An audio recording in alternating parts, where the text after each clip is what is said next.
રાજકોટના પૂર્વ ધારાસભ્ય ઇન્દ્રનીલ રાજગુરુએ પોલીસ પર આક્ષેપ કર્યો. કહ્યું, ડેરીમાં દૂધ મળે તેમ દારૂ અને નશીલા પદાર્થો છૂટથી મળે છે અને અરજદારોની ફરિયાદ પણ નથી નોંધી રહ્યા.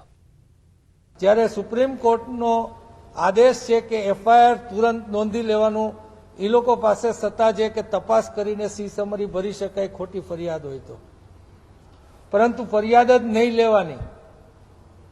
અને ફરિયાદ લે તો જ્યાં સુધી પૈસા એમાંથી ન દેખાતા હોય ત્યાં સુધી એમાં રસ નહીં લેવાનો.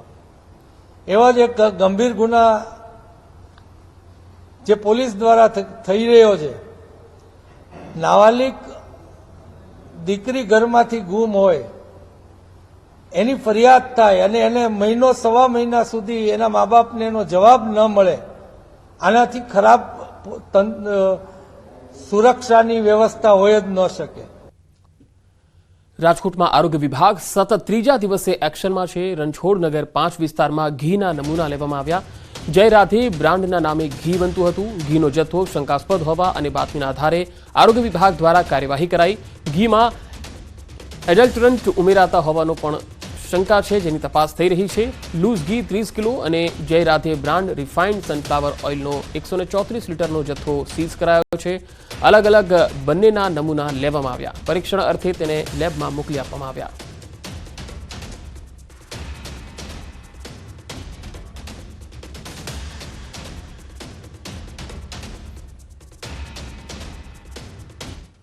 કોંગ્રેસ નેતા અમિત ચાવડાનું વિધાનસભામાં નિવેદન. કહ્યું, નળથી જળની જાહેરાત 2019માં થઈ હતી, પરંતુ 5 વર્ષ બાદ પણ જળ મળ્યું નથી. ઘરે ઘરે નળથી જળ મળવાની યોજના અંગે ન્યાયિક તપાસ થવી જોઈએ. આજે 5 વર્ષનો સમય થયો.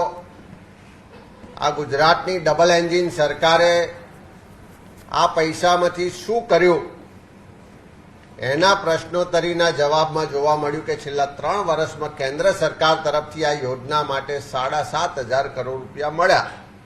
પણ ગુજરાતની સાચી જમીની પરિસ્થિતિ શું છે? તો ઘરે ઘરે નળથી જળ તો ના મળ્યું, નળ આયા પણ ક્યાંય જળ ના પહોંચ્યું.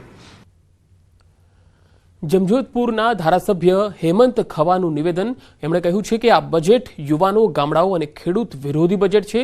ગુજરાત સરકારે માત્ર 2.9% બજેટ ગ્રામ વિકાસ માટે ફાળવ્યું અને શહેરી વિકાસ વિભાગમાં 6.3% જેટલું બજેટ ફાળવ્યું છે. સરકારને ગામડાઓ અને ખેડૂતોની ચિંતા ન હોય તેવું આ બજેટ પરથી લાગે છે.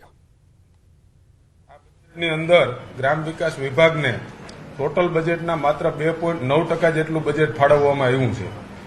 ગત વર્ષના બજેટો જોતા ધ્યાને આવે કે મણિપુર, ઝારખંડ અને બિહાર જેવા પછાત રાજ્યોમાં પણ 10% લઈ અને 16% સુધી ગ્રામ વિકાસ વિભાગને બજેટ ફાળવવામાં આવતું હોય, ત્યારે સમૃદ્ધ ગણાતા ગુજરાતના બજેટમાં ગ્રામ વિકાસ વિભાગ માટે માત્ર 2.9%ની જોગવાઈ કરવામાં આવી છે.